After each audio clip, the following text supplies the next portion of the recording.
let me just say something to Skye. Skye, keep your chin up, darling. You're going to come back and you'll be one of the best ever because your skill level's second to none. I can see your work ethic second to none, and the pride that you showed in your speech was something that I'll never forget. I'm so proud of you, Skye. Narrow, tough decision. I think most people watching thought she won the fight. How did you see it, and what did you make of the scoring and the fallout?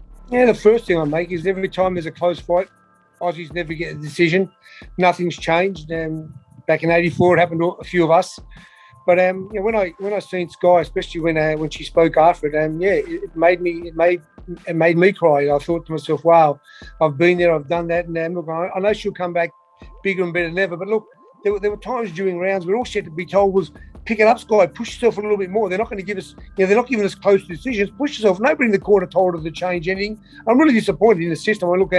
We keep using these people from overseas and we get no results. I mean, it's time we use some Australians. Let some inspirational Aussies help these young fighters reach their goals. Those two fights that the Aussies lost on split decisions were very, very close. And I think that with the right coaching, with the right motivational person in their corner, push them a little bit harder, they both could have won the fight.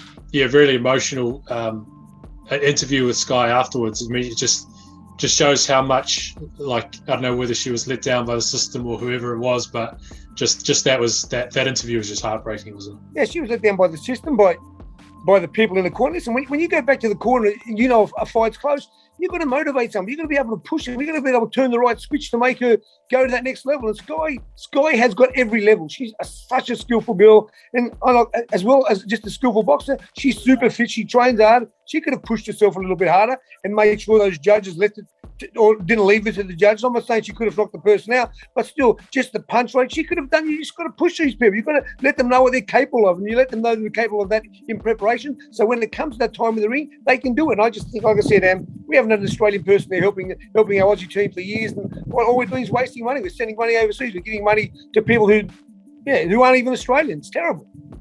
You think it was a medal chance just gone slipping, and it would have been a historic first Olympic boxing medal for Australia as well?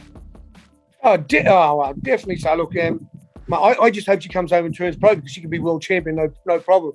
But why wait another 4 years? Because you wait 4 more years in that system, nothing changes in the Australian amateur boxing system. She's got so much skill and ability. And look, the greatest thing I like about Skye Davis, when she said she only went there to win a gold medal, that was exactly what I only went there to, of course I would have loved to march. Like I said, I didn't march because I had to fight on the same night, so I had to watch my weight.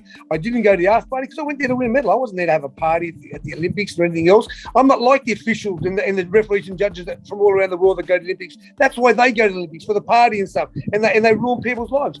Skye won't be ruined because she is going to be more determined than ever, and she will learn from that experience, and she will know from that experience that she's good enough to beat the best in the world.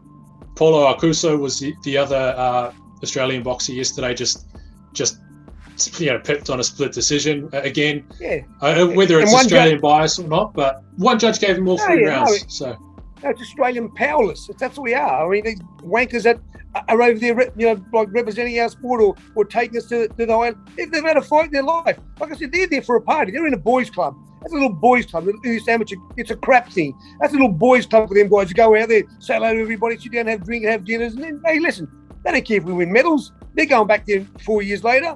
Nobody's voting them out. They've got the little voting system where they're in there every year.